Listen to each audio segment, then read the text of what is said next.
রয়েছেন, উপস্থিত রয়েছেন বরেণ্য ব্যক্তিগণ।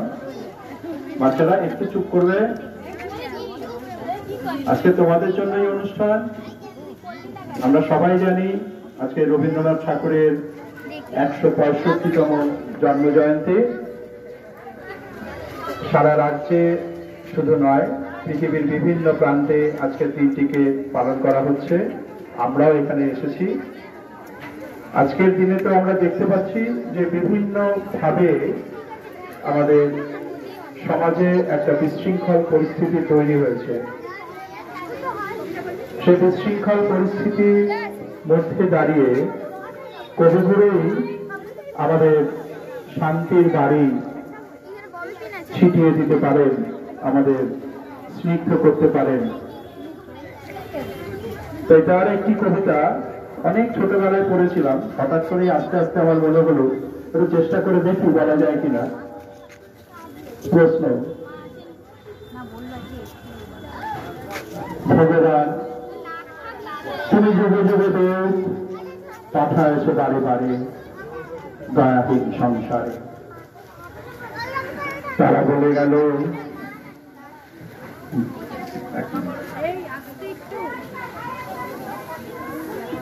গেল ক্ষমা করো সবে, বলে গেল ভালোবাসো, অন্তর হতে বিদ্বেষ বিষ নাশো।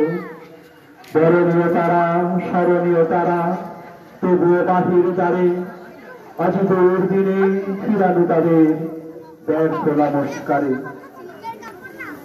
আমি যে দেখেছি গোপন হিংসা কপট রাত্রি ছায়ে, দেখেছে নিঃসহায়।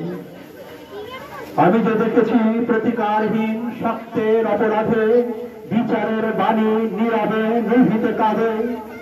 আমি যে দেখিন তরুণ বালক উন্মাদ হয়ে ছুটে, কি যন্ত্রণায় মরেছে পাথরে নিষ্ফল মাথা কুটে। কণ্ঠ আবার রুদ্ধ আজকে বাঁশি সঙ্গীত ধারা, অমাবস্যার কারা। লুপ্ত করেছে আবার ভুবন দুঃস্বপনের তলে, তাই তো তোমায় সুধাই অশ্রু জলে। যাহারা তোমার বিষাইছে বায়ু, নিভাইছে তব আলো, তুমি কি তাদের ক্ষমা করিয়াছ? তুমি কি বেসেছ ভালো? কিছু না হলেও প্রায় 30 বছর পরে কবিতাটা পড়লাম আবার। আমি আরেকটি কবিতা, ছোট্ট কবিতা একটু পাঠ করব। মাইকটা শোনা যাচ্ছে না? ভালো শোনা যাচ্ছে।